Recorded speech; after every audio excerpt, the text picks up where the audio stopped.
Si el primer Resident Evil nos enseñó a tener miedo, Resident Evil 2 nos enseñó algo mucho peor, el pánico. Ya no se trataba solo de sobrevivir en una mansión aislada en medio de la nada.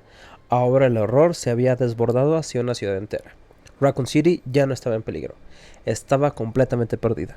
Y esa sensación de llegar tarde y de no poder salvar a nadie es lo que define desde el primer minuto Resident Evil 2. Bienvenidos a Retro Recuerdos. Hoy vamos a hablar de uno de los juegos más importantes no solo de la saga, sino de toda la historia del videojuego. Y además, con el reciente regreso de Leon en el gameplay de Resident Evil 9, es imposible no mirar atrás y preguntarnos, ¿dónde comenzó realmente la pesadilla de este policía novato que terminó convirtiéndose en uno de los personajes más icónicos del survival horror?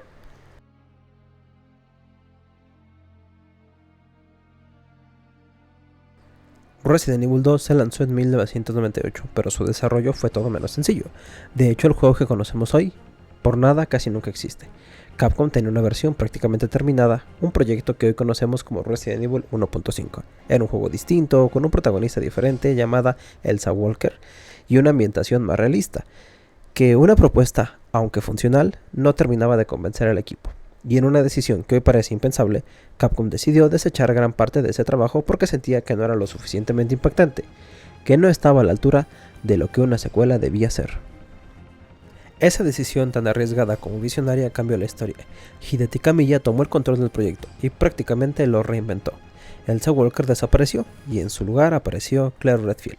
La historia se reescribió, los escenarios se rediseñaron y el tono del juego se volvió más oscuro, más desesperado y mucho más ambicioso. Gracias a ese reinicio, Resident Evil 2 dejó de ser solo un más de lo mismo y se convirtió en una evolución total del concepto original. Una de las decisiones más acertadas fue ampliar el escenario. El primer Resident Evil funcionaba porque estabas aislado, atrapado en un solo lugar. Resident Evil 2 funciona porque el mundo ya colapsó. Raccoon City es un escenario devastado, lleno de calles en llamas, civiles muertos y una sensación constante de caos. Todo a tu alrededor te dice lo mismo: esto no se puede arreglar. No eres el típico héroe que llega a salvar la ciudad, eres alguien que intenta sobrevivir a sus últimas horas. Y en medio de este desastre, el juego introduce una idea adelantada a su tiempo: dos protagonistas, dos campañas y una sola historia compartida.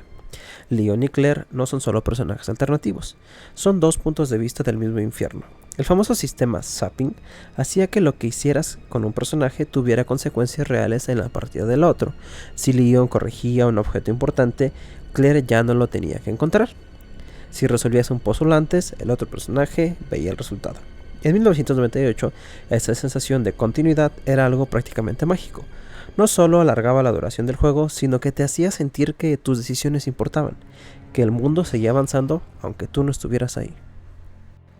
Gran parte de esta experiencia se vive en uno de los escenarios más icónicos del videojuego, la comisaría de Raccoon City. Pasar de una mansión a una estación de policía fue un acierto absoluto.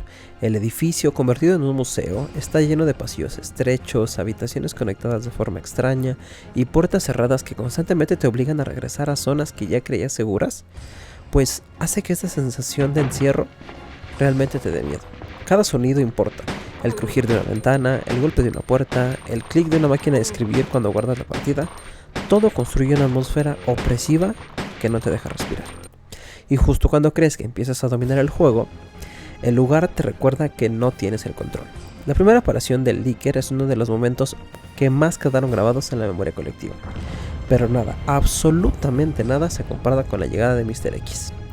No entra con música épica ni con una cinemática exagerada. Entra caminando, y lo sabes porque escuchas sus pasos, lentos, pesados y constantes.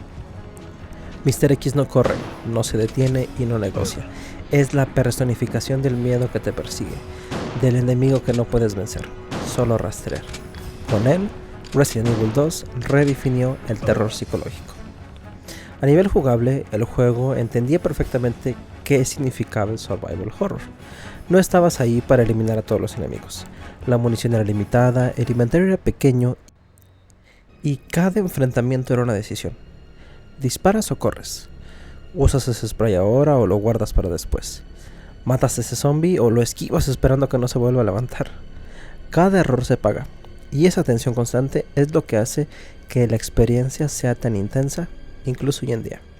Técnicamente Resident Evil 2 fue una maravilla para su época. Los fondos prerenderizados repartidos en 2 discos permitieron un nivel de detalle que el PlayStation 1 parecía imposible. La iluminación, los encuadres de cámara y el uso del color abundaban a contar la historia sin necesidad de las palabras. Y la música. La banda sonora es inolvidable. Temas como The Front Hall no solo acompañaban la acción, se quedaban grabadas en la memoria. Y cada música desaparece. El silencio se vuelve aún más aterrador. En Resident Evil 2, el silencio también juega. Todo esto nos lleva a la pregunta inevitable. ¿Es Resident Evil 2 la secuela perfecta? Y la respuesta es sencilla. Es uno de los pocos juegos que logró ser más grande, más ambicioso, más aterrador y más memorable que su predecesor sin traicionar su esencia. No reemplazó el primer Resident Evil, lo tomó como base y lo llevó al siguiente nivel. Resident Evil 2 no es solo un gran juego retro, es una lección de diseño, de ritmo y de cómo construir terror sin depender de los excesos. Es el origen de Leon S. Kennedy, la presentación definitiva de Claire Redfield y el punto donde el survival horror se consolidó como un género independiente. Y ahora quiero saber tu opinión. ¿Qué campaña recuerdas más? ¿La de Leon o la de Claire? ¿Cuál fue el momento que más te marcó cuando jugaste este clásico por primera vez? Déjalo en los comentarios y dime qué otro juego retro te gustaría ver, aquí en Retro Recuerdos Gamer. Suscríbanse, nos vemos en un próximo video. Adiós.